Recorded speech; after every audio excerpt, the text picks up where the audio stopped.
Bismillahirrahmanirrahim. In the name of God, the most benevolent, the most merciful. Alhamdulillah Rabbil Alameen. All praise due to the Lord of the worlds. A'udhu Billah Shaitanir Rajeem. May God protect us from the cursed one and unnecessary ignorance.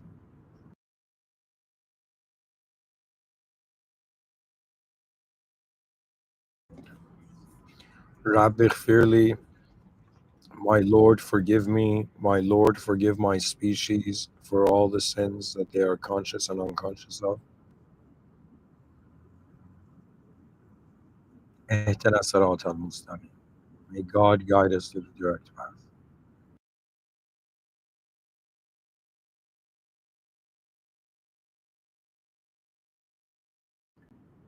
So, hello everyone. In today's episode, I became curious about something, and I went and asked AI about it. Okay? But before asking AI, I was kind of contemplating, like, if the most advanced beings imaginable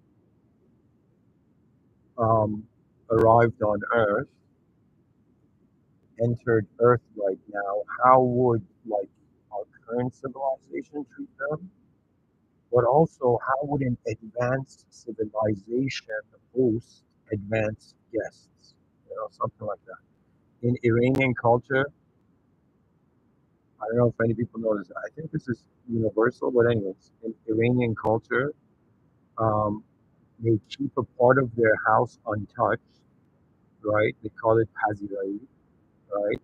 They keep a part of their house untouched, right? Like even as a kid growing up in a like Iranian household, there was a part of like we had there was like the living room, okay. Then a part of the end of the like some I don't know how to say it, the end of the living room was like made for guests, and these were like chairs and tables that were like separate kind of from the living room, but it was a part of the house that was kept untouched.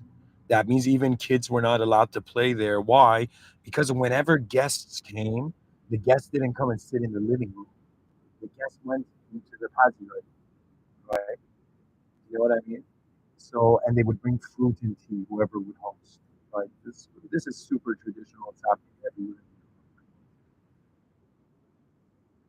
And so we do see it in human tradition, this sort of um, culture of hospitality. Now, if you really go back to its roots, you're going to come to this realization that back in the day, transportation wasn't as convenient now. So if you were living in a village and a random person, imagine years have gone by and then suddenly one day a random person knocks at your door, they saw that as something like God sending something.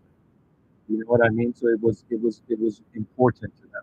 Right now, this sort of approach and attitude is lost nowadays, right? Because people don't know their limits. But back in the day, it was this idea that a guest that came to your home was like you had to be treated well because they were sent by the system admin, right? Okay.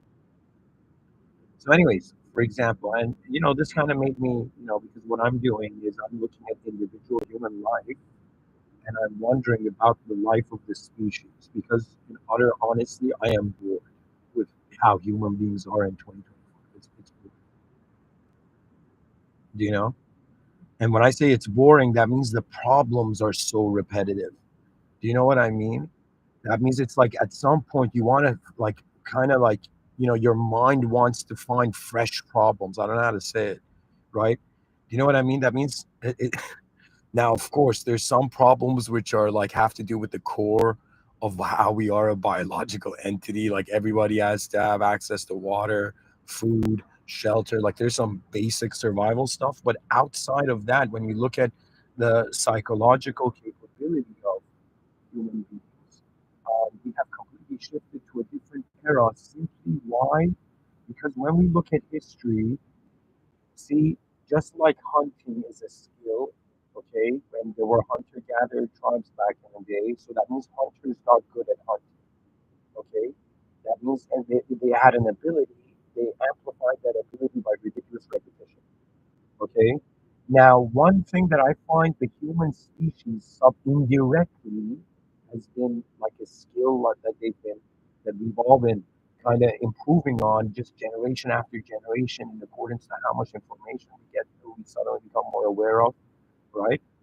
Um, how do I say it? Uh, it's the ability to see different probabilities to reality. And as the years go by, and as a person is close in reality, they begin to notice that there are difference in probabilities here, right? And for example, you start from the basic ones, right? The most basic one is like, okay, guys, I think this is the most basic thing, right? Imagine a meteor in the future might hit Earth.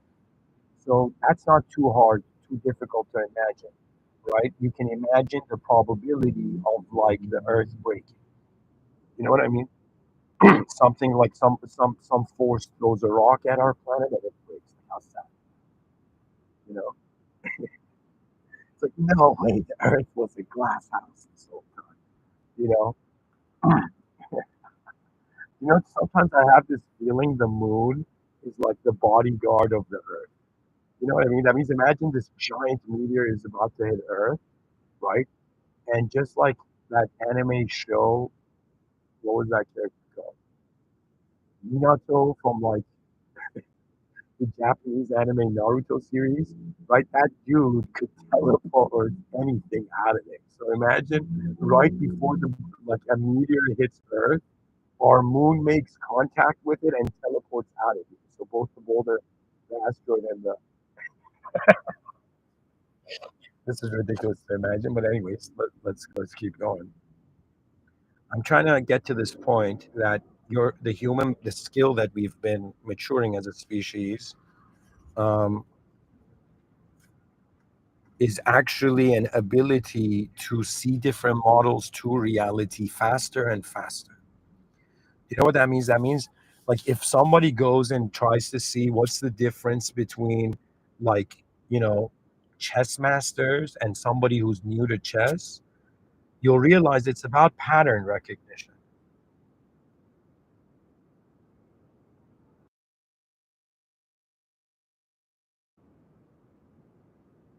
So human beings recognize patterns, and these patterns eventually made us conscious that we can be a sort of specific kind of pattern here, right? But what I'm trying to tell you that in the same way a chess master has played many chess games, right? That means they have seen so many different scenarios of that situation happening, right? So in some sense, when they go and they play a new chess game, for me, chess is kind of like reincarnation, believe it or not. Right? I don't believe in reincarnation personally. I'm Muslim. The only thing I believe is that prior to being born in this world, all souls were in Alam al Arba, the world of souls, and souls knew each other from a. That means if you sometimes in life find yourself with friends or friendless, you know, it's like it's like if you do, don't worry too much. It's because sometimes we are positioned in places where we are either outranked or we are overranked, you know?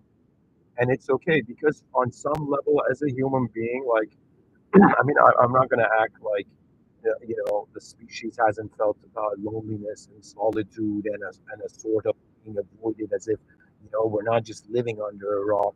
You know that we are the might of a species roaring in the vastness of the cosmos, in the presence of the Almighty. Do you know what I mean? That means it's like there. Anyways, um, so pretty much, I'm trying to get to this point of building up the context here that's saying, all right, we want to know how civilization will host advanced beings. And before I read for you what I searched on ChatGPT, okay,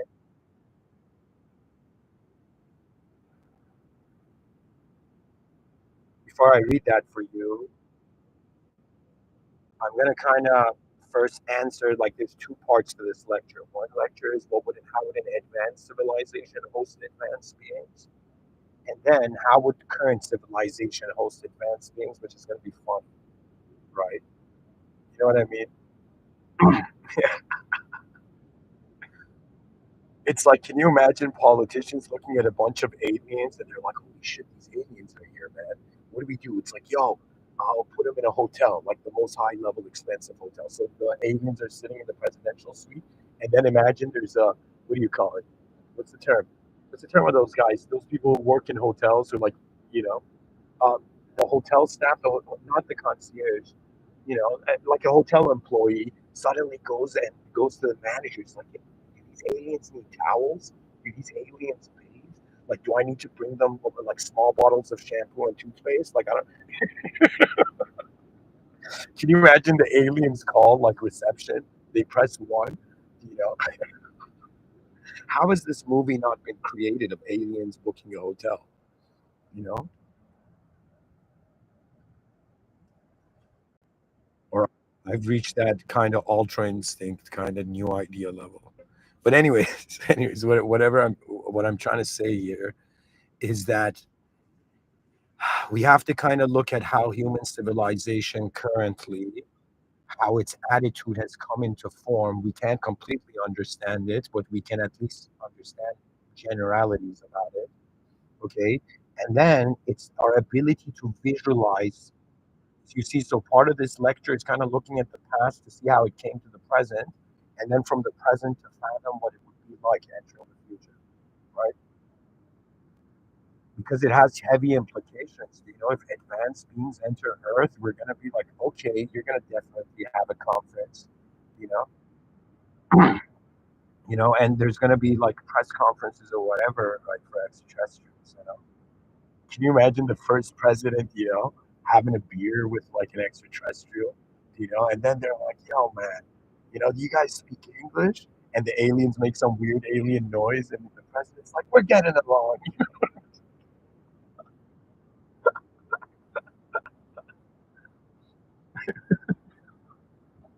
That's the chillest president. Sometimes you don't need a president to be smart. You need the president to have to be chill, right? You know what I mean? Sometimes being a good leader means like chill out.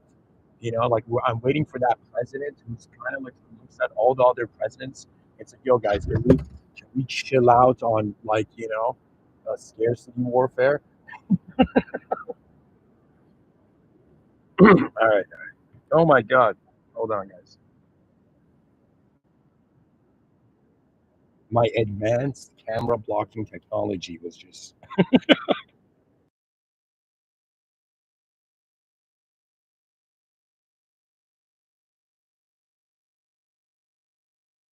Guys, they're gonna be like, "Hey, man, what was podcasting like old school podcasting?" Because technically, I'm like a pioneer in the podcasting era, right? Simply because I was alive before it.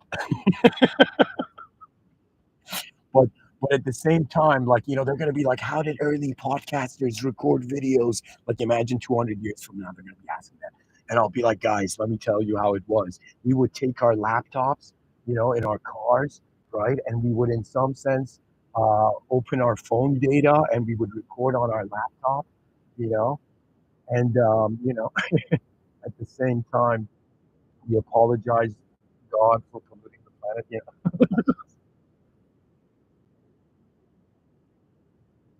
All right, guys, my super advanced camera blocking technology is fine. They're like, yo, man, this guy's so old school, He still covers his camera with paper. Anyways, guys, you got to see how I'm trying to be Batman. Like if people ask me, hey man, have you ever podcasted? I'll be like, I've heard of it.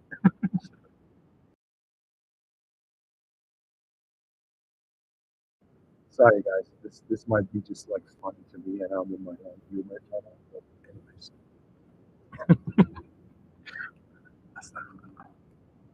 all right, if advanced beings came on Earth right now, Like the question I'm asking here, folks, is that if the most advanced beings entered Earth, are they gonna go to Burger King or not?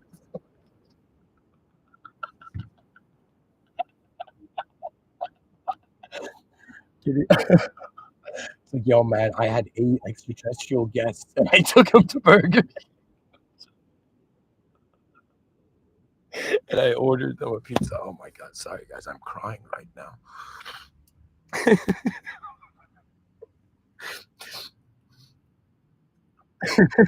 It's like the first historic moment captured by every news agency.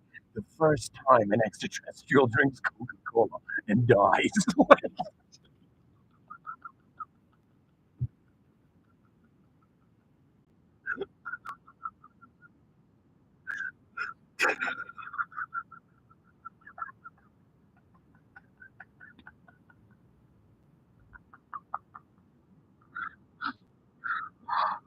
Oh my god.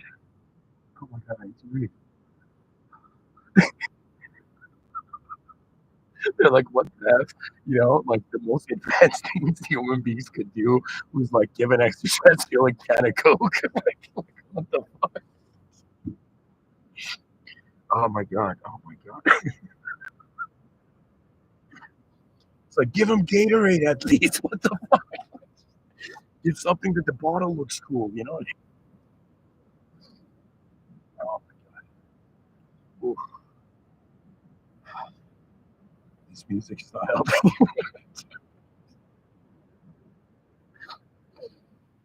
Oh my god. Pull it together. You're giving me a lecture.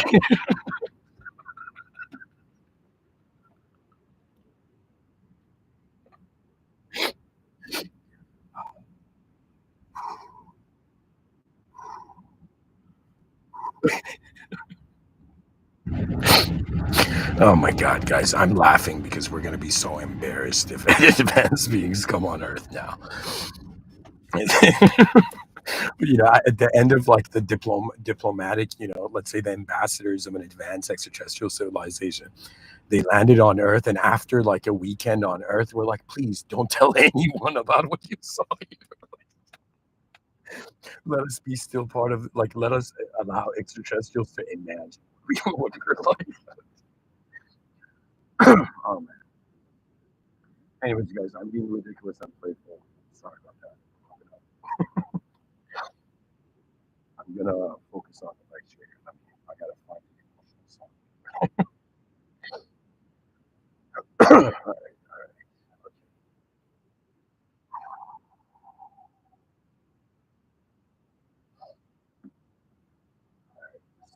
Stop. All right. Bismillahirrahmanirrahim. Okay, so there's two parts to this lecture again. So let's quickly go through it. We look at current civilization in 2025, and we have to wonder about like how the civilization is treating itself, and then how is it going to treat others. I think there's a correlation here that if somebody doesn't care, for example, inflicting pain on themselves, there is a huge chance they might not care for inflicting pain on others. You know what I mean? And so the relationship we have with ourselves is very important, because sometimes when we interact with others, we think that it's them. Yes, in the outer realms, in front of our eyes, yes, people are, there's individual souls, activating life forms. There's like a unique unknown, there's like a unknown life force moving the life form when you look at people.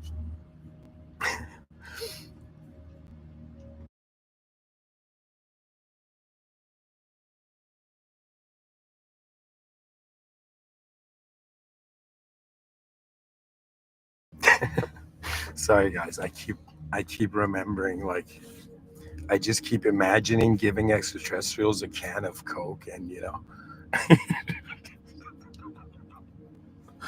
oh man, I shouldn't go there. Anyways, okay, so we need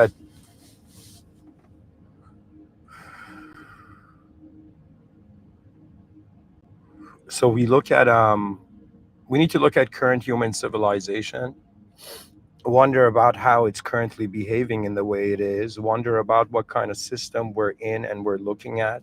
That means if somebody teleported you anywhere, like in some world, right? The first thing you would do is kind of trying to get a sense of what kind of world am I in.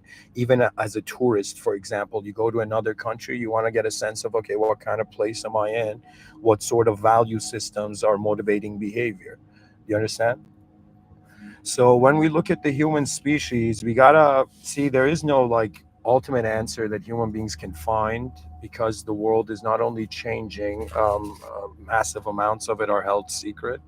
So we are in a sort of, anyways, position, okay? And we got to kind of realize that at some point in human history, the the human being was like, I mean this is something I'm fathoming here. The viewers can comment, but in my view, and like what I think happened here, that means I see it as like, there were these millennium questions in mathematics, and the idea was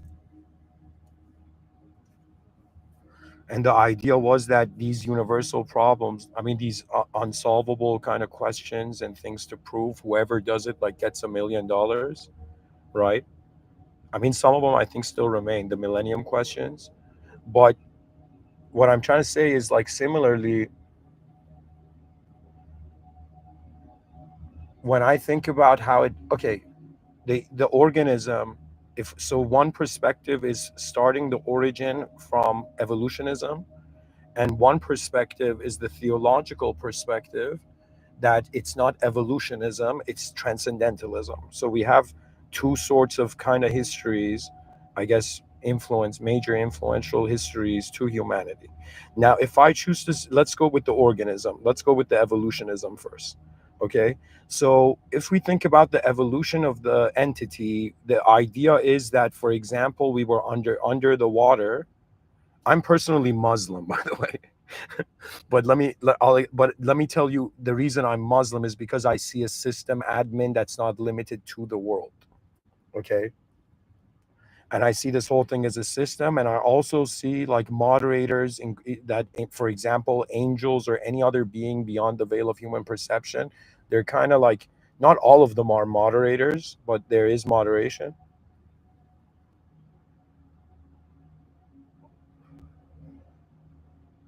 But anyways, I'm gonna you're hearing one human being's take on this, okay?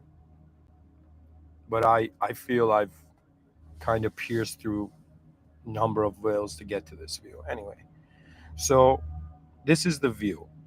If we consider evolutionism, so we started off underneath the water, okay? And there is this biological thing that when people wonder where eyes evolved, they say that eyes evolved under water, okay?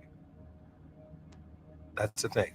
And because of the water kind of acting as a slight lens or filter to some degree. Not a lens, but a filter, okay? So, anyways, now we got to consider this point. The creature from the water stepped on land, okay? Which is an implication of a portal experience. It stepped into a new reality with new adaptability required, okay? Now, at some point, this creature was unconsciously moving in the same way we assume, for example, if you heat up water, it starts boiling, the particles start moving, right? So similarly, it's not like coordinated movement, but somehow the creature was just this life force. It wasn't life force that could direct itself. It was just force in the expression of life, okay, as an expression of life.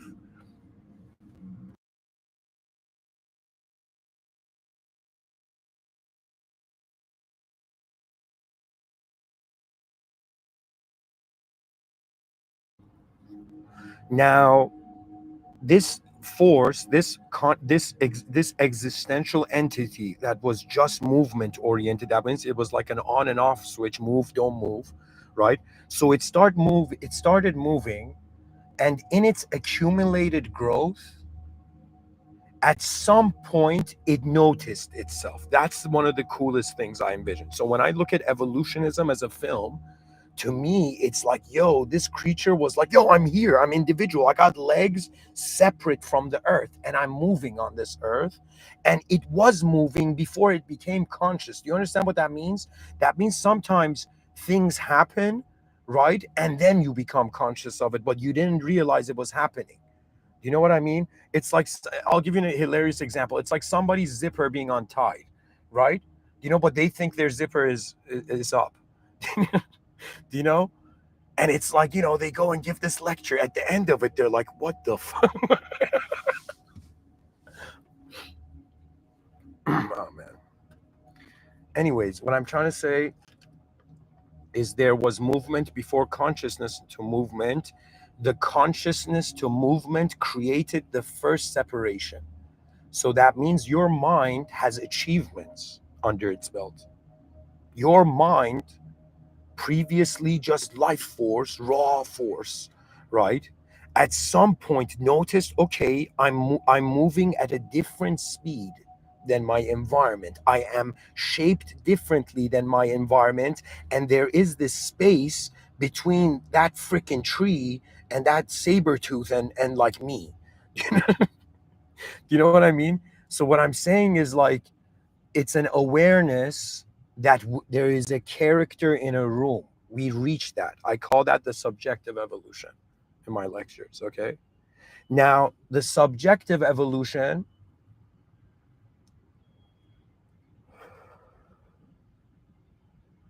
became a situation where consciousness reacted unconsciously to reality. But let me tell you how. In the sense of a frightened animal. That means I thought like, yo, man, we're all living chilled and relaxed, right now in 2025. But back in the day, we cannot ignore the intensity of what I term world wilderness. Do you know what I mean? That means the moment was more wild. There was like I how do I say it? We have evolutionarily been programmed to be aware of everywhere, but the children of today are being just conditioned to be aware of only what they want, which is bizarre. you know that means, like, if you look at a sparrow on a branch, I've given so many talks outside that I can see a sparrow on a branch, the amount of times it moves its head scanning everything. So human beings need to have an incredible ability to scan their reality. Some people are gifted in this, right? Some people are not. Some people develop it after years of podcast. you know? No, honestly, it's about what's important. What's important to you, if you notice, you have full concentration on. Isn't it weird that, like, kids know, like, a kid can go play a very complicated game, but when it comes to their school, like, they can't succeed. Like, I've seen that, right? What's happening is a sort of a distraction pandemic everywhere for the younger generations. Do you know what I mean? That means they're kind of being pulled from so many different directions that they don't know how to direct themselves, right? And you have people like Jordan Peterson being like, clean your room, kid. You know what I mean? And the kid's like, oh my god, discipline, yes. Some purpose, yes. Some direction. To me, it's honestly, from one view, when I was younger, I was like, yo, man, what do we do? What do we all do as a family? But then I reached a point where I was like, what do I do? you know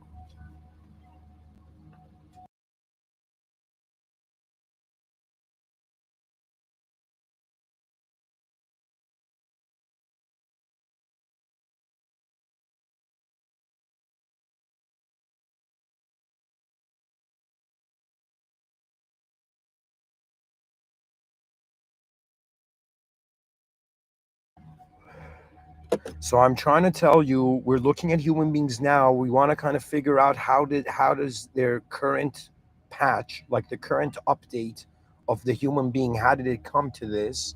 What were the previous updates? And that's kind of what I'm trying to tell you, that at some point, this organism, from an evolutionary standpoint, uh, out of the oblivion of obliviousness to reality, it suddenly captured one conscious point. Okay, I'm being self in world. And then another conscious point, there's other selves in world. Another conscious point, the world itself, what is it? And then another conscious point, what created me? Do you understand? So what we see happening to the human being is opening its eyes, and when it opens its eyes, it is being confronted by different nouns. That means consciousness is under siege by endless verbs and nouns. And your task as an advanced being, just like a deer is born knowing how to run, you as a human being know how to communicate. That means, believe it or not, communication is in our blood. That means there could be the biggest introvert in 2025. I'll be like, your ancestors talked with, like, way more than you. you know?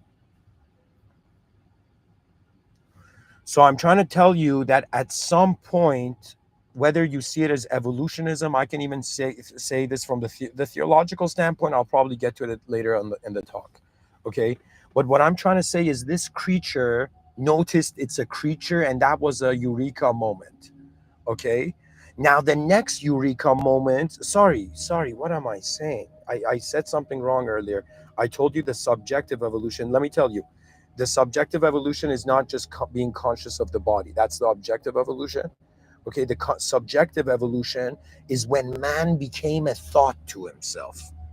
Do you understand? When it started, it's like cavemen were like, "What's gonna happen to us?" Little did they know we would become a storytelling entity, a self-simulating entity, and self-generating reality entity, right? And most people are living in self-generated realities. That means the value of their life is just based on what they're aware of. But you got to consider that this reality is a very advanced place, and there's ways to look at the moment that probably people can do but are not, and that's called genius, the discovery of a novelty that in some sense pulled advanced all the everything else before it, right? That means, in some sense, what is the most genius act? It is the most important act. That means if there's a fire and somebody's just solving a Rubik's Cube instead of helping getting those people out of that building fire, we can't be like, this guy's smart. That guy's a dumbass. You know what I mean? Because he's not understanding the values of any something more than just what it has mastered. Do you understand? That means I'm pretty much saying the ego for most people is giving them the feeling that they are a master of their own world, okay? But you don't realize that the ego is not you. That means the ego is like, I don't want to get into how this ties into shaitan, right? And how we're actually being tested here is by, are you drawn, just like how Moses, they place coal and jewelry, and like, I believe Moses went to the jewelry. Similarly, mankind is kind of being given an option here. Do you want to just live a simulated looping life, or are you way more fascinated by the original? Because what is discovery for a simulation other than noticing what was here before the simulation? That means we're living at a time where 2025, this is why I sometimes be like, advanced human beings, like, what is this? Because we people right now, just thinking life is a simulation is intense for them. That's intense for people in 2025, rather than thinking of counter procedures to the simulation. That means if extraterrestrials come to this earth, how do we make them understand that we are acknowledging a power that created even them? You know what I mean? Like, the human being is no little thing. We have our creator watching over us. There's a power in that, right? And there's a power in regards to how there's destiny. Because when I heard destiny, like, let me tell you, I'm this person who, in the midst of being from how do I say it? Life took me to a tutorial of learning different traditions.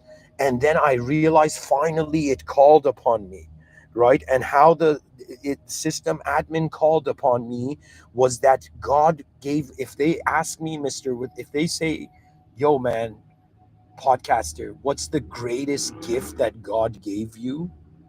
And I would say, aside from just the possibility of existence and everything happening, it's just that God took a blindfold off my face. And that's when I understood mercy. Okay? Because in if you go a couple years before I gave that Go Towards God video, you're gonna see I was closer to being like a Vedic yogi that believed in reincarnation and God as oneness of everything. I was that guy. But God woke me up. How? In the sense of like, who do you think you are, human being acting like God? Do you understand? That means the greatest mercy was to have my subjective convictions on truth break. That was a mercy. And then I started to notice, because you kind of get the clue when, like, in my YouTube channel, I had this thing for years. I was just reading quotes of famous people, like important people in history. Okay. And in doing so, I got a clue out of all of them. I'm like, there's something in common. All of them are facing the unknown. And all human beings, their manifestation is how they are responding to that. So ultimately, the human enterprise and agenda was founded upon our response to the unknown. And that made us consider, like, okay, I'm a creature, I'm a human, I'm a character in the world. I didn't create the world, so I can't control the world, but I can control the character. So I'm going to base my reality on my character. And that's what happened. That's what I'm telling you.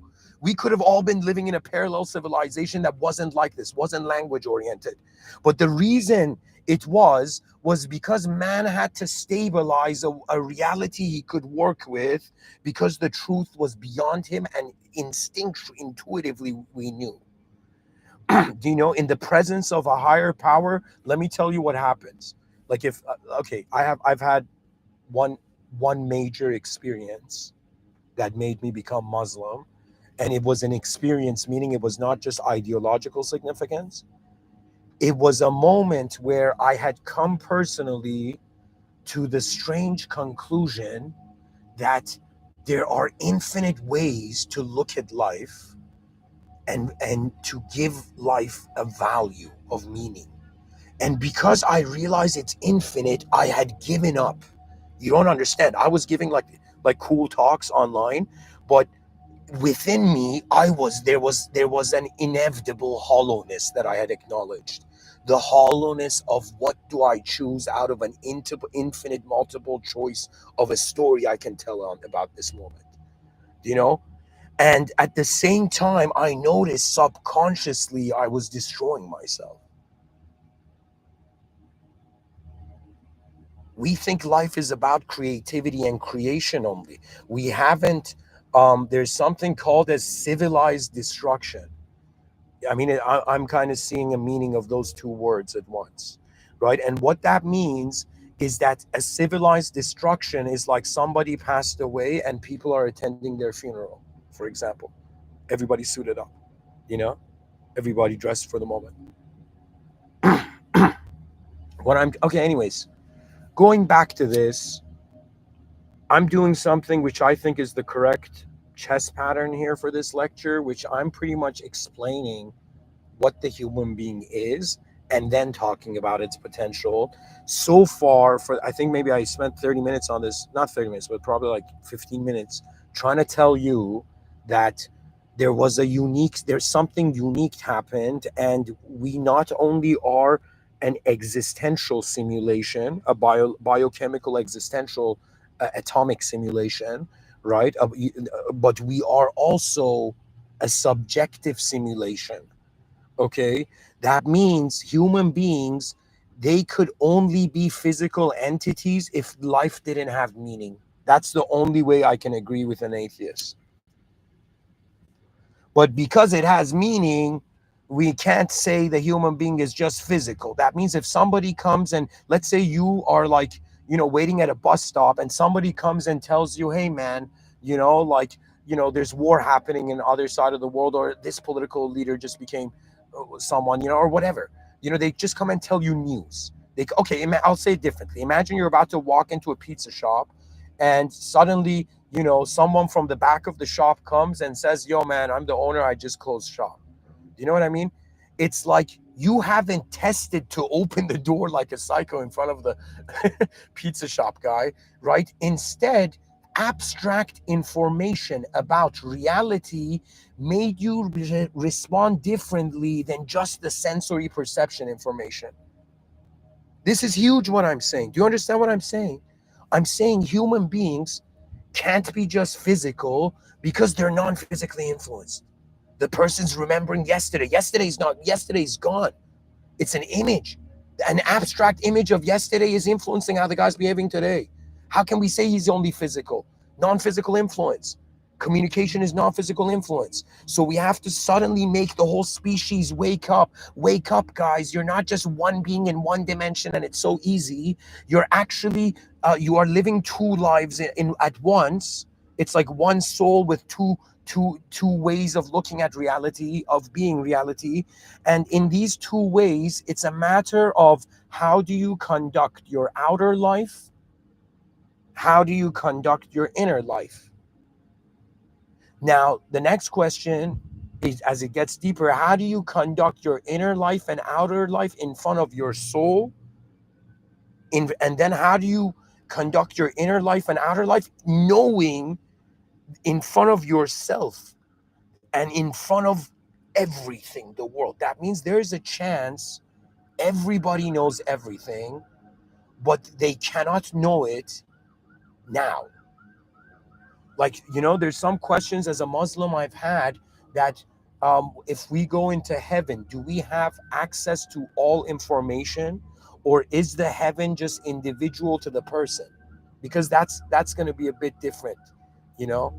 I mean, like I'll talk about the architecture of different heaven probabilities later. But anyways, my point is there is an outer objective life to deal with, and there is an inner subjective life. Now multiply this by 8 billion, okay? And so you have 8 billion human beings with inner and outer lives, right? And right now we've managed to shift the tides of human activity on earth by making things more about the inner life. Like, this was necessary. Do you understand? It was necessary for people to worship idols so the prophet would come and redeem them. It was necessary for Abraham's father, Prophet Abraham, peace be upon him, for his father to be an idol worshiper so he could go to his father and say, "Why are you worshiping an object?" And the father looks at Abraham and says, "Because your forefathers did." What do you mean? Right? And Abraham says, "No, there's something more. There's something that cannot be touched by man, cannot be shaped by man. It is the ultimate beyond the world." And do you understand? With that means back in the day, they didn't have advanced technology, but they were in the presence of the most advanced idea. Do you know what it meant that you were in a village and everybody was worshiping an object, and suddenly one person came and said, "Stop!" And the whole village suddenly woke up. And so what the prophets did were like, don't you dare treat the world, the simulation testing zone, as the higher power. Okay? Do you understand? It's kind of like I'm kind of getting towards the metaphysical context to reality, but I have wondered 12,000 plus days waking up, logging in here, okay? As an explorer of this reality, and I've come to the conclusion that it's like a box that we can't open from the inside. And now you understand why people say it's God's mercy, whatever's active in the system. You don't get it. It's so intense. Because when you know you're inside a box, you have found your limitation. That means the edge of the world is the world. It's the world itself that's the edge of the world. There is no edge to the world. The idea of the world is the edge. Okay? And so We are all acting like human beings. We're all filling out, screenplays written by our ancestors, you know? But it doesn't mean this is what we are. Do you understand? It doesn't mean what limits you defines you. It doesn't mean that.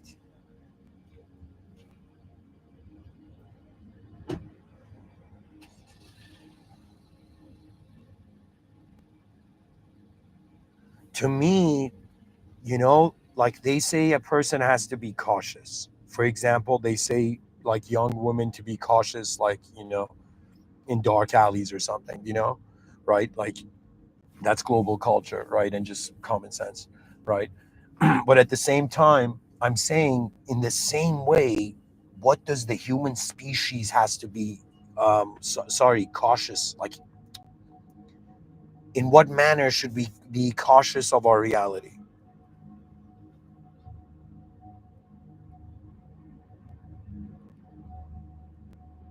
So, anyways, you're being an object that has a subjective meaning. The meaning is what you bring to the table. The object is what the world has given you. Okay? So realize that if you suddenly like someone, your mind is bringing some meaning to that moment. If you dislike someone, your mind is bringing meaning to that moment. If you suddenly get offended, that's how your mind is moving in that moment. But what the mind is potential. Do you understand? And it's very important, the first thing to realize, to be able to discriminate between nouns and verbs. Because right now, we treat the noun as the simulation. The verb is the soul passing through it.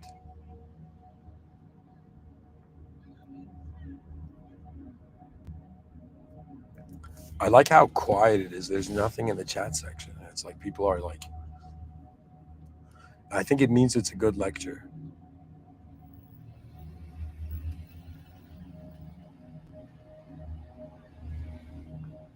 What is the advancement of being? And so, how it advanced is just like Ludwig Wittgenstein said, the limits of my language are the limits of my world.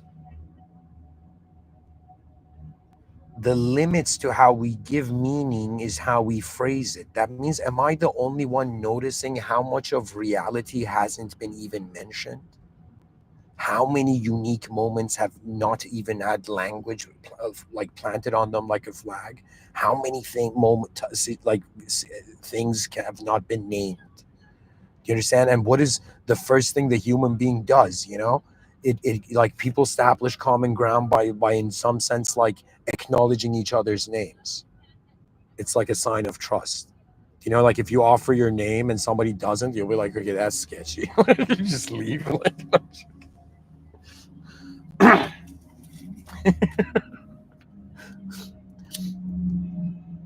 Can you imagine you introduce yourself to someone and the person's like, did I ask you for your name?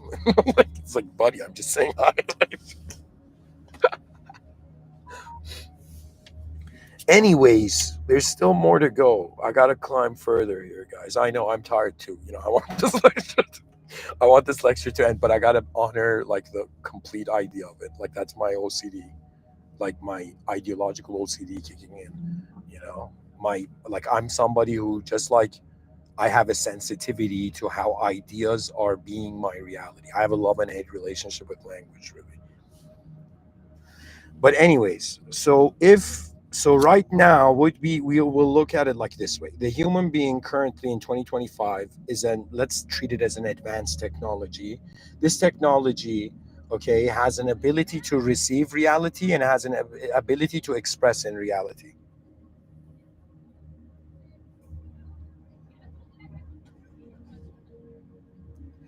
Do you understand? And we've used this give and take method to, in some sense, let's say, create language. And language is a sort of transference of our inner lives to each other, right? So when let's say an advanced being. So now we go to the second part of the lecture. Okay, I'm going to bring my notepad here, guys. I think it's important because there's going to be a lot of ideas at the same time lining up.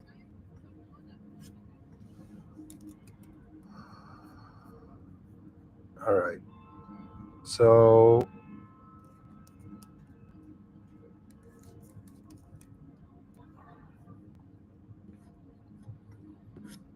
let me share my screen here.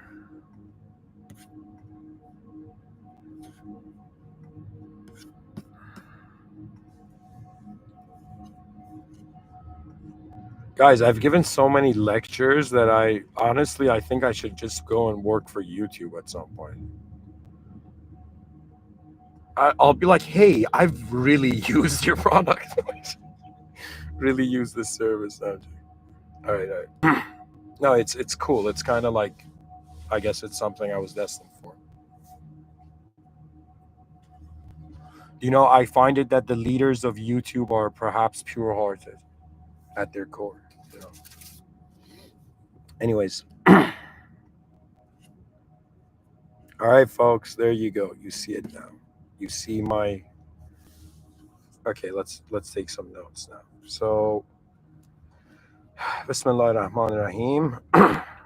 All right. Rabbil Firli.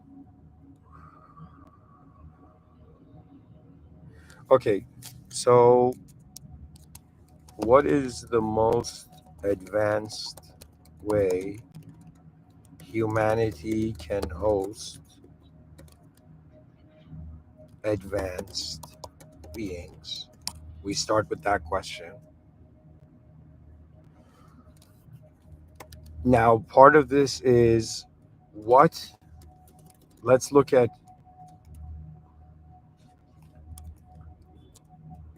what does this look like for 2025? What does the most advanced view of this look like? Advanced way of like hosting what is the most advanced way look like? Okay, so we are talking about, is this is yeah, people can hear me. So we're talking about,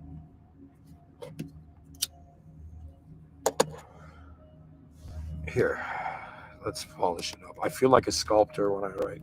How can,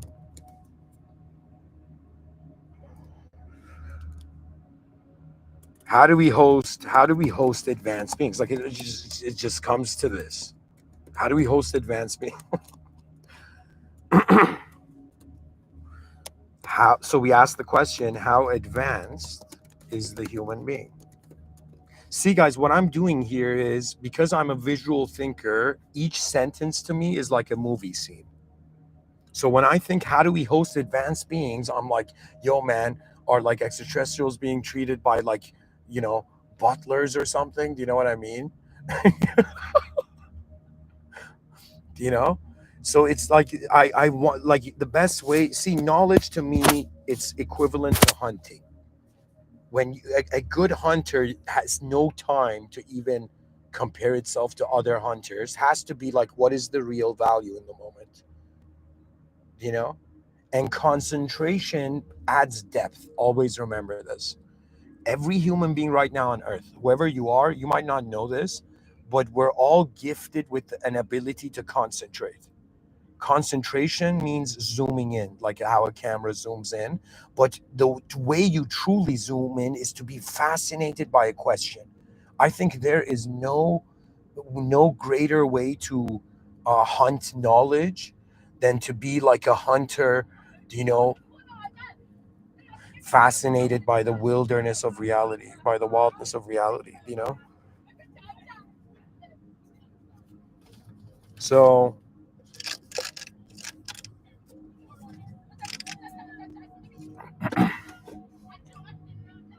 excuse me. So, how advanced is the human being in the first place?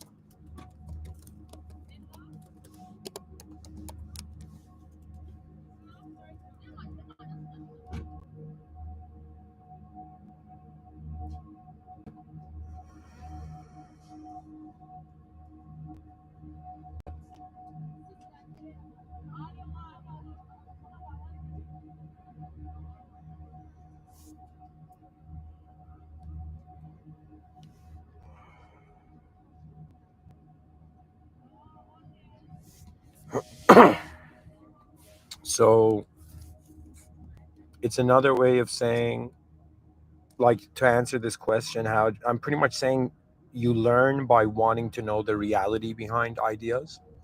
Okay. And to know the reality is kind of like being a soul on earth that is aware of what's going on in their world. Like, that's an important feeling to have.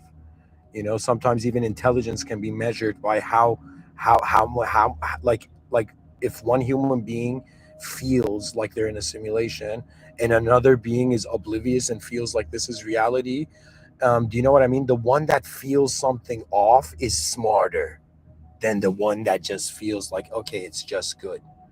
Because what does just good mean in a changing world?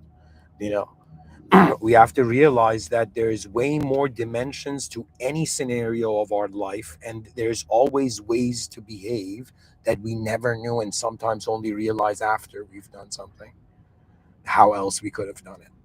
For me, I realize eventually intelligence that needs to account for all the environment of the creature has to also account for the inner environment of the creature, which is like the health and whatever, right? So in some sense, it's like, oh my God, I can completely see, like, honestly, a new view here, that we have to connect the biological dimension,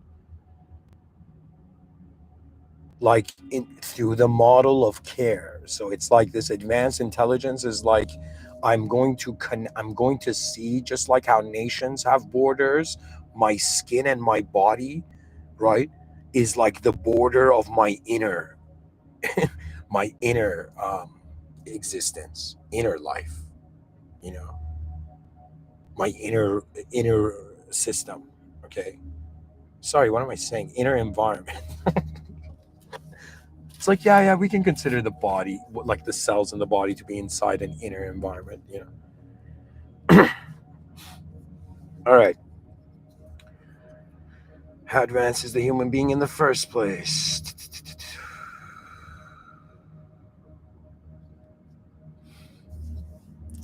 So, guys, answer in the chat section. How advanced? Okay, let me say it this way: the human being equals inner landscape plus outer landscape. And, or I could come and say it this way: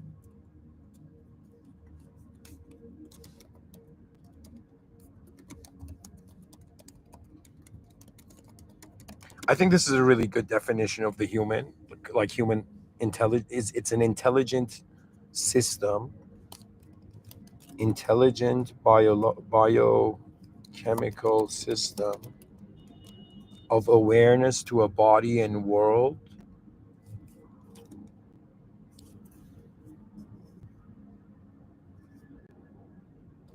with the, how do I say this? Here, I shouldn't say just biochemical, because I can't ignore the inner. So the human is an intelligent system of awareness to a body in a world, to okay, let's say to a body and a world,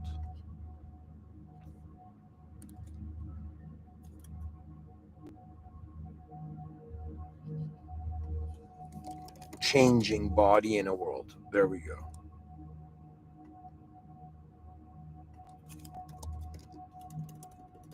Okay, let's just say it this way: the human is an intelligent system of awareness to a changing body and world, right? So we can all agree to that, right? I think everybody is going to agree to that. You're intelligently being aware that you're a body in a world. Like, everybody can acknowledge that to some degree, right?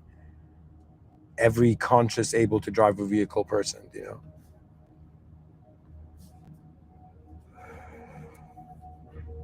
Okay, so what does this mean? I'm gonna actually bring this down. I'm gonna come here and say the human, just to honor how the systems come so far. We say it's body, it's mind plus body. Okay. Now, mind equals inner life equals inner landscape,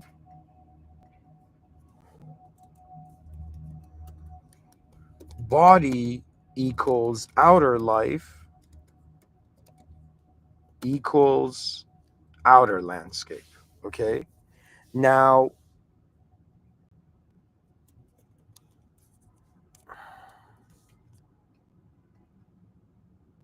I can't do that.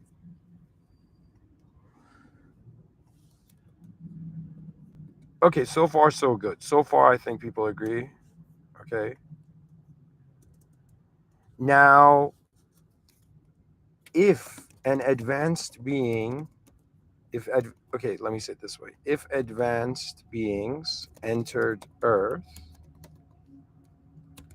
it would imply that they are an advanced system themselves. So it will be a moment where two different existential and experiential experiential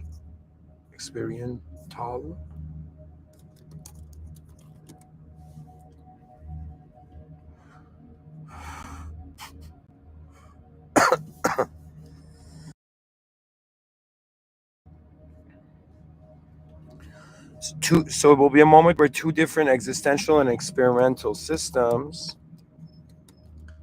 will interact for the first time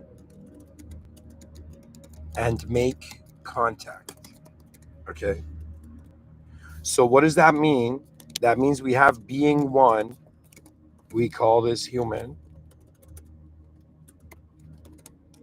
and then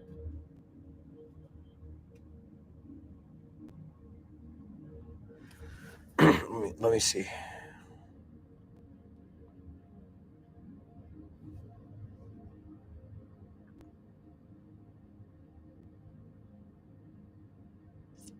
Yeah. So for the first being one is a human. Human is inner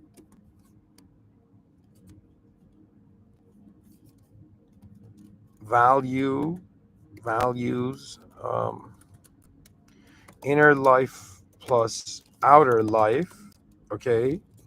Now, being two, which is the advanced being, which could be anything. It could be a time traveler. It could be, I don't know, an extraterrestrial. It could be some other dimensional parallel traveler, parallel time traveler. I don't know. It could be any kind of advanced being, or even moderator, right? It would be like a moderator manifested in reality. Okay, whatever, you know. But anyways, being two, right? It's an advanced being. Oh my God, hold on. It's an advanced being, which means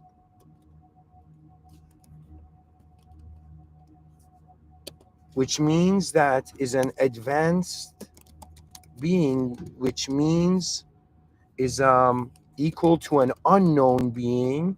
So we don't know if this advanced being, how many inner lives it has, or it's conscious of, or it's only functioning with one inner life, or how many outer lives it has. Like, could it be a consciousness that's living in two dimensions at the same time? And just like how in quantum physics they found a cell, sorry, not a cell, they found, what was it, like a particle or an electron, or sorry, I'm not getting this exactly, but they found out that a particle is existing in two moments at the same time, and that if they measure something, they cannot comprehend it in the speed of its context. Okay. So anyways, what I'm saying is it's an unknown being, but because we only have an inner and outer life, right? So our inner life would equal to communication. Okay. Communication, and our outer life would be limited to touch, like if we shake hands with the alien or whatever, right? So we pretty much have an ability to like touch other beings, and we have an ability to communicate to other beings. Okay. But we also have inner abilities, which is to understand someone. And when you understand someone, they're not just a formula or a calculation or an equation. They are a being that has known variables that can be measured and unknown variables. You never know. I firmly believe people will all, till the end of time, keep surprising each other.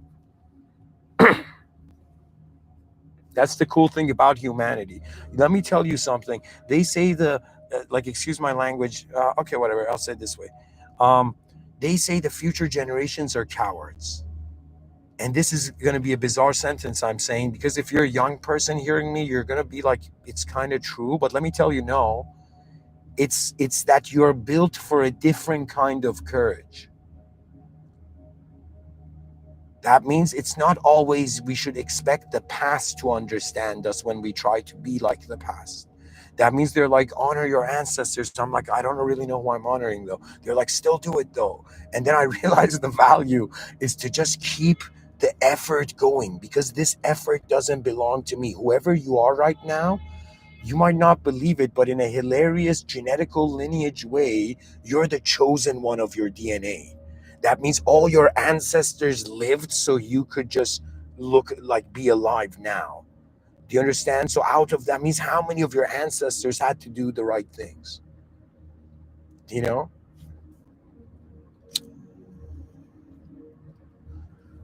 And the mystery of where does knowing even come from? Because they're like, yo, man, ontology is the study of being, epistemology is the study of knowing, right? But I'll be like, yo, man, that doesn't make sense, because if we don't know what's being here, what the hell are we knowing? And how do we know what we're even knowing, right?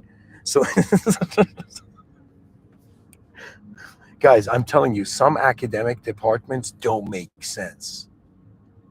And it's all because they're all trying to live in the what the past expected of them, rather than being a modern human being and being like, okay, whatever the past said, I understand, I honor, but let me now see what raw information my existence in the current world has.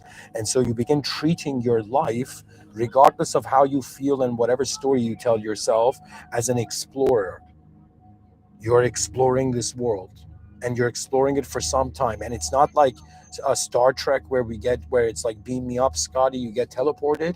You grow old and you transition that way. But the reason you do is because they're trying to give you a full roller coaster ride of all of it, right? That you kind of get to see, what does it mean to, for example, have lots of energy? What does it mean to get tired? What does it mean to have been able to bring change? And what does it mean to have missed opportunities?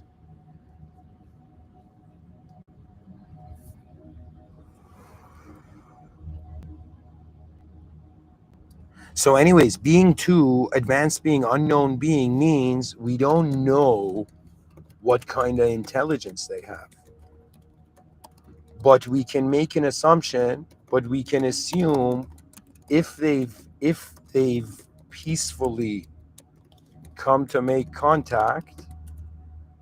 Guys, it's hilarious. Human beings are like, yo, man, we get scared if extraterrestrials aren't peaceful, but every peaceful person has like died on Earth, like savagely. You know what I mean? They'll be like, what the fuck? No, I'm kidding. I'm kidding. That's not true. Okay. That's in no way true, because no way. Exaggerating for humor. Okay. Keep that in mind. The whole point of these lectures is not to have you kind of believe in this language, but for my language to point to you and make you aware that civilization might have treated you as worthless and just forgotten about you, but we're living in the pioneering era of the civilization that won't forget the future generations. You understand? The issue is, a person cares for themselves, but then they're like, I lack something. And then they're like, okay, others care for them, and they're like, I still lack something. Imagine the species cares for them, and they're like, I still lack something. And eventually you reach a point where you realize we need to have civilization call upon humanity. But because we don't have that externally, that means if they're like, Mr. Within, have you built an advanced civilization? I'll be like, in front of my eyes, like I'm trying to build smart cities in Dubai, but like behind my eyes, I have many, many. I have legit. I don't know, but I think I can. If they were like, okay, how many different ways have you looked at human civilization advancing? I'll be like, okay, that for like years, that was the only thing I was fascinated by. Now, what I'm fascinated by the most is what the system admin does. Because what it means when you believe in God, it means that there's a higher power here. So it means you can't act like your own values are everything. And it's a co-creation ultimately. That means one person can have the most advanced idea on an advanced civilization, but we all have to build it. And it's God allowing which realities to go forth.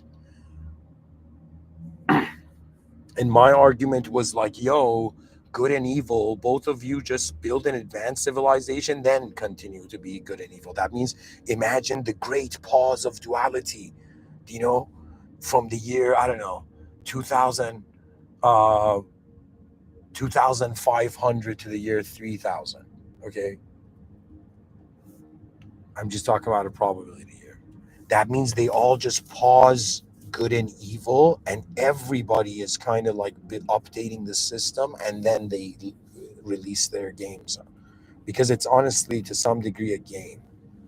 Okay, being a good person is a game. You get a reward after, right? Being a bad person is a game because there's consequences. You know. But it's kind of like it's a game because what a game is an opportunity for a character to kind of live through a reality through the world that's here for it, right? And when I talk about an advanced civilization or how we are going to even host advanced beings, an advanced civilization would host advanced beings in such a way of complete freedom. That means we don't impose. That means if somebody is a guest at our home, we don't go try to control them. Do you know what I mean? Do you know what I mean? Like people are like chill, right? And so we need to be super chill around advanced beings. Like if an advanced being starts talking about like the complexity of an intergalactic like star system thing, and we have our species has no clue what they're saying, we'll be like, yeah, we know what you're talking about. Like, keep going.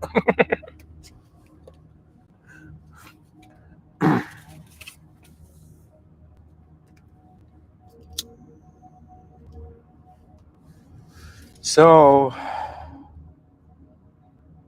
currently, if they came, we just need to create a next level hotel for them, and everything needs to be circular in the hotel. Like, if we put extraterrestrials in a box, they'll be like, "What the f are you guys doing?"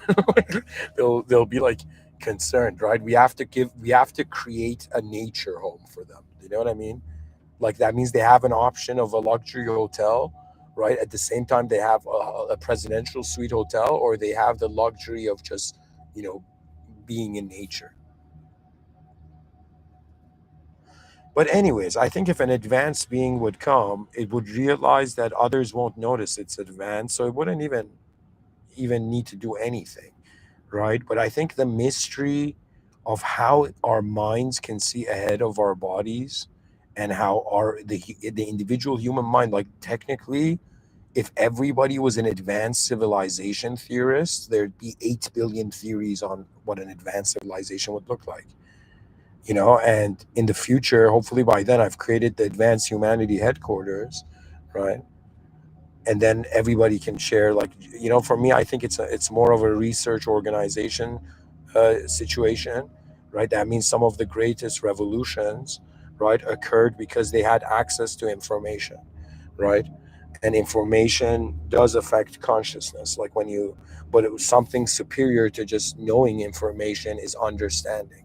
And that's the point, that if any advanced being or any kind of being comes to contact with us, we are in some sense wondering about what sort of understanding is taking shape in accordance to the behaviors of both, right? And in the same sense, the human being has an ability, like our ancestors hunted tigers, like, you know what I mean, like that shit, that like that's you know what I mean. And so we have access to that intensity. Or what did it mean that women were like, gatherers, right? It meant they were incredible climbers of trees to gather like stuff.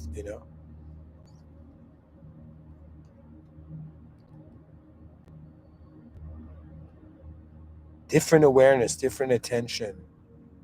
We occupy a role in the space-time continuum, regardless of whatever sort of simulated pleasure simulation a person finds themselves, or whatever sort of situation they find themselves.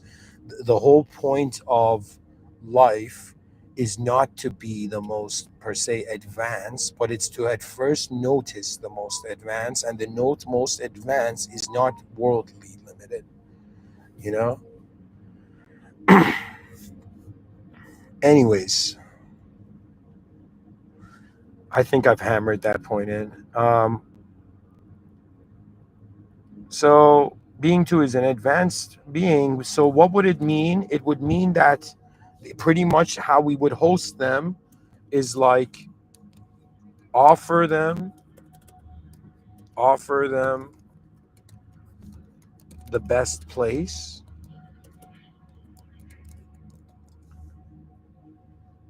I mean, we have to see establish contact, because this means, okay, so pretty much what I'm saying is, if any kind of being, just even if super intelligent android or whatever, right? Any being just communicates to us, we have an option of physically moving around in the space, and then we have an option of communicating values and trying to, in some sense, reposition the addition of a new character in our awareness, you know? Because what does it mean to know someone? That means I personally believe it's impossible, so I don't have expectations ever that, that I can truly know someone. I don't believe that. I believe I can understand them to a degree where I know them better than anyone else, but it doesn't mean I understand, like I know them. Do you know what I mean?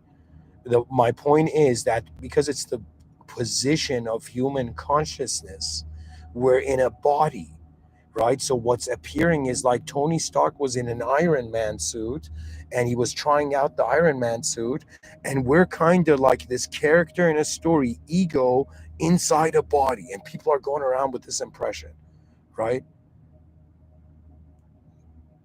That means an expression 100% used around the world, but not maybe formalized, is in some sense watch your ego. You know what that means? That means watch how much you're just valuing yourself from your own world. Because that's the problem. I said this early in my talks, right? Early in my talks, I said all psychological illness is arising due to an ability to discriminate between the inner and outer life. And that's where suffering happens, right? Your inner life is different than your outer life. Okay. Your outer life is a temporary biological system. Okay. Your inner life is kind of like how there's an unknown watcher that's aware of your body and aware of different thoughts. Like if I tell you, remember yesterday, and if I tell you, imagine what tomorrow is going to look like, you're going to have two. It was like you saw two pictures on two different screens. You understand?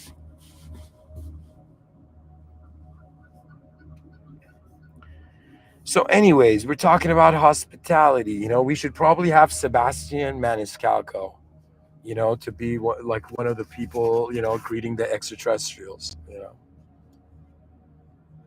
He just looks at the extraterrestrials and says, "What's the matter with you?" Like something.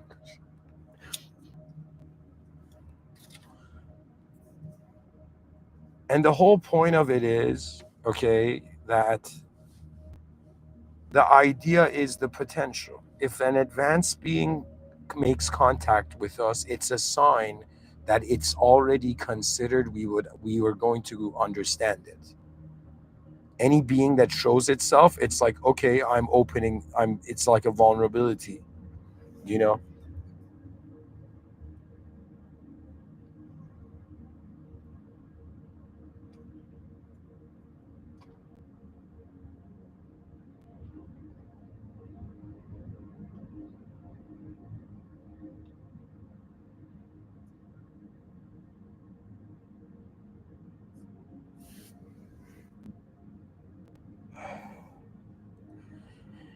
See, we don't know what the how advanced the being is going to be. This is my fault in just generalizing that part. But in my mind, okay, I'm already have a relationship with God, which is the most advanced being. And when I'm in that presence, where I was telling you I had this one experience, I felt my insignificance and my own conscience slammed me down with shame. And I completely realized how inferior we actually are, how fragile this simulation is. If you open your eyes and there's still human civilization, remember the system admin is what is like. You don't understand the system admins being kind to us.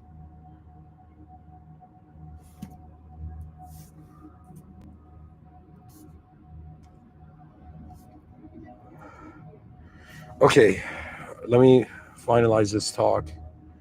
I'm pretty much saying we as a human being have an inner life and outer life.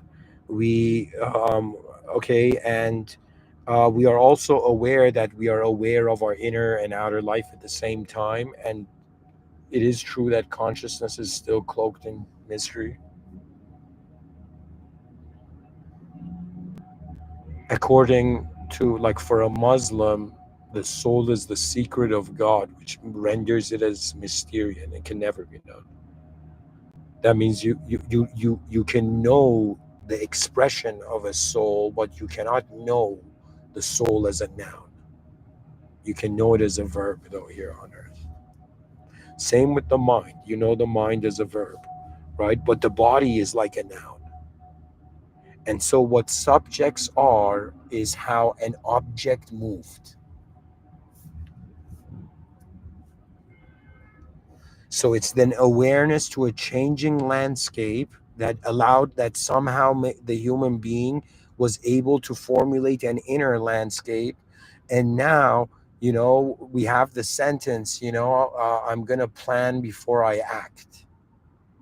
What does that mean? That means your mind is giving you an ability to go ahead of your physical moment you are in the space-time continuum, see the different probabilities of what can happen, consider which is the most efficient, and then in some sense, when you decide to decide.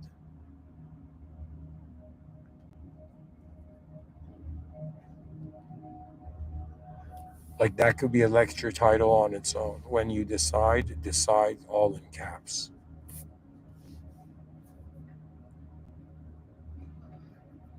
Like if you decide to be a subscriber, like either make the decision or don't even, like, don't even.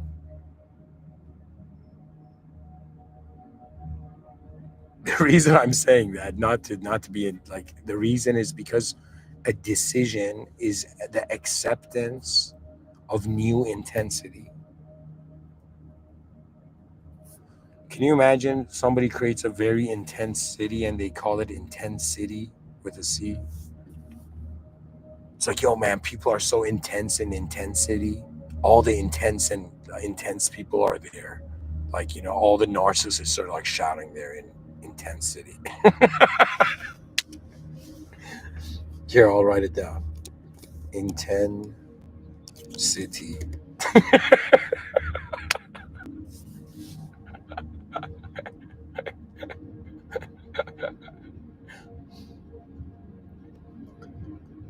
It's like, why are you so intense, man? It's like, buddy, you're in intensity. Don't you realize? Like, all right.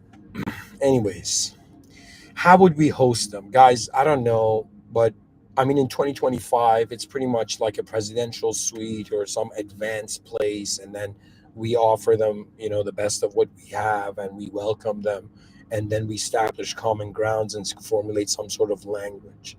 So we create a new language with the extraterrestrials, whether through behavioral observation or whatnot, right? And it would most likely be how the first contact should be, I think, is that the children must play.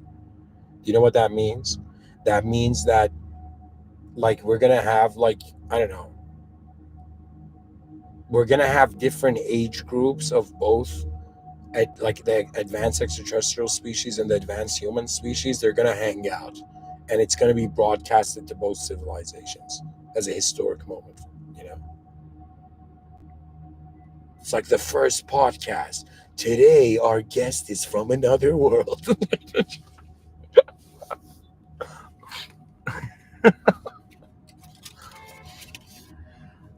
Anyways, guys, the most advanced would in some sense be, and the most advanced situation, if you think of it as hunting, would be that it's like, how do I say it? Two advanced beings, okay, scaling each other up, okay, but then you have sort of subtle agreements, because the most important thing you need whenever you're confronted by any sort of impression of a higher power, right? I'm not talking about the higher power of moderators, even though that may be what's happening to you, you know, but it's the system admin.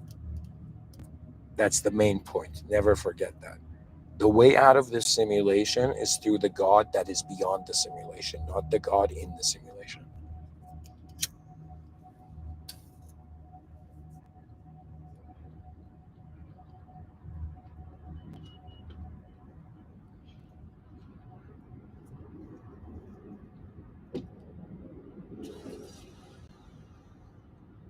See, there's many problems in life, and survival is about how do we manage these problems in accordance to the potential of our furthest and greatest awareness.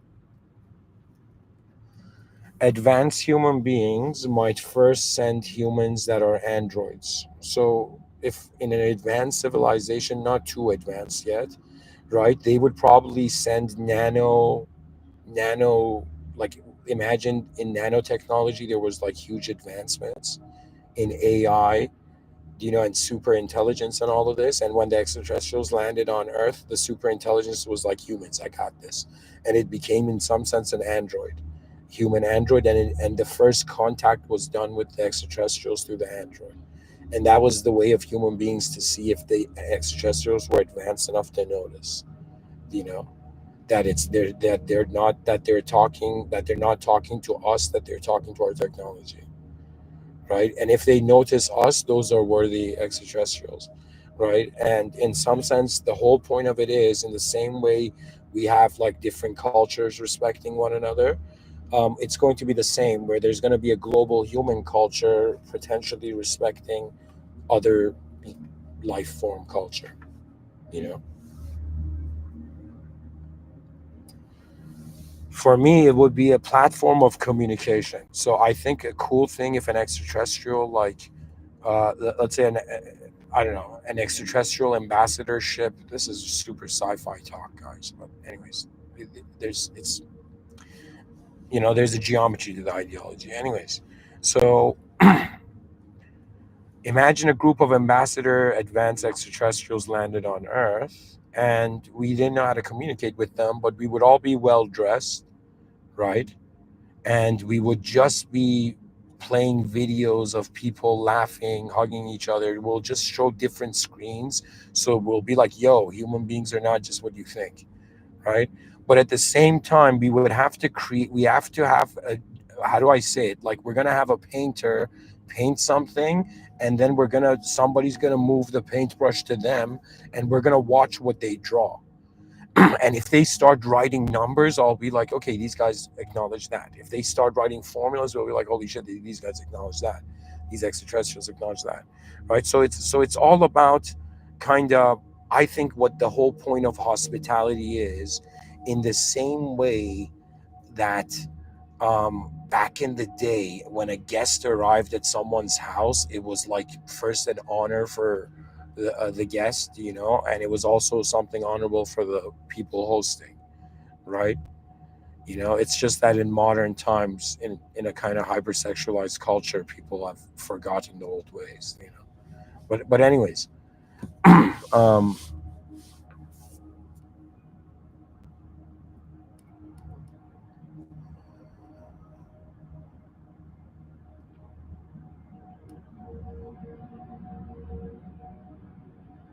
I don't know what it is. There's some feeling in me that just looks at this world, and I feel, where is its might?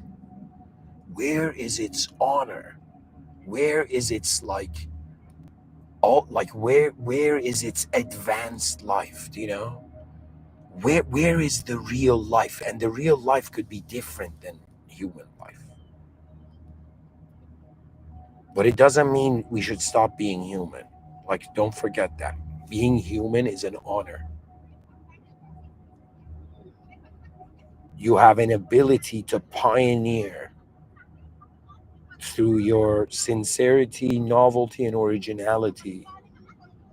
You can contribute to the future generations, and they will never know your name, but they will have been inspired in their journey.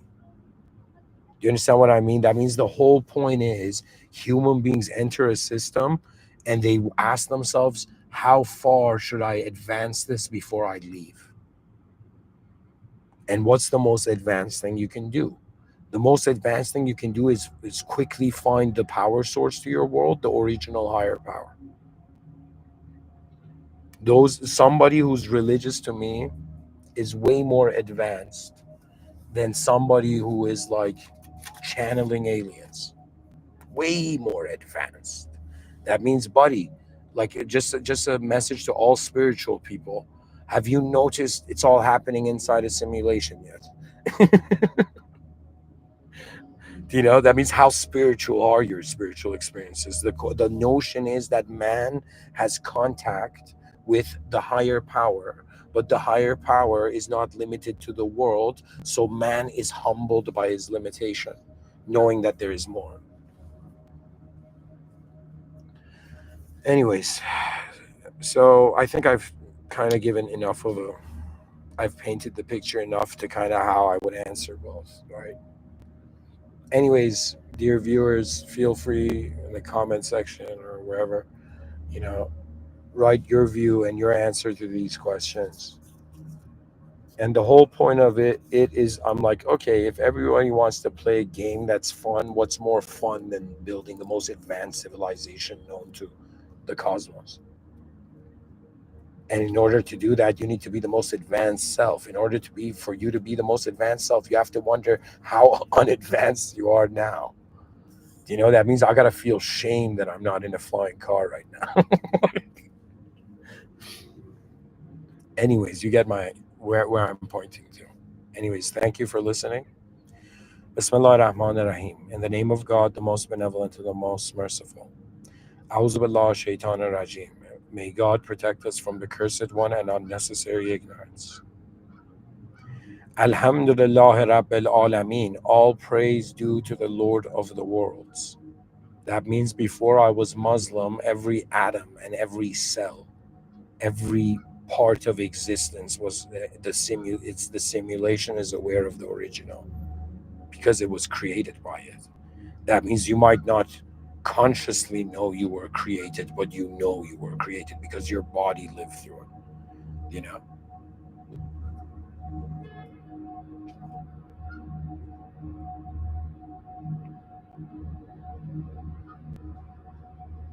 And it's important that in moments where life is really intense, for humanity to understand, it's like you take a deep breath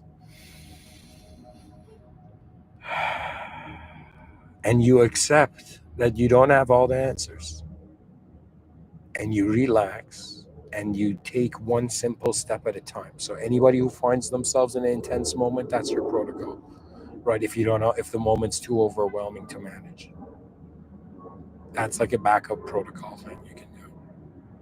But ultimately, it's like, yo, they told me to care for myself, but in order for me to care for myself, I need to care for uh the world that I'm in, the world of this self, and what's in the world of this self is everybody else. And I ask myself truly, oh human being, what is the most advanced version of you? And it would be a version that nothing in 2025 would be a limitation for.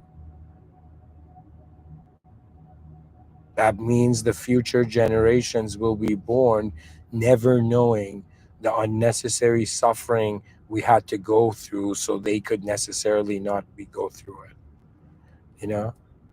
But that suffering is just how updated we are so far, really, because like I have like maybe sure I when I envision an advanced civilization and I look at modernity, it kind of breaks my heart, yeah. But But at the same time, this modernity compared to the past has been a mighty development. But it's just the species needs to be conscious and realize that you're living in civilization 1.0, and that is the first prototype. That is like pretty much the best our ancestors could do. It doesn't mean it is the best we can do, or the best we can notice, or the best we can probabilize.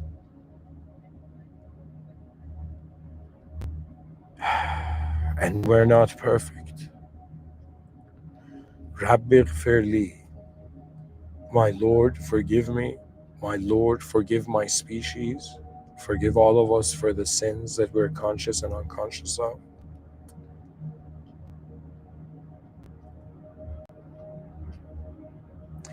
Ihdina sirat al-mustaqim.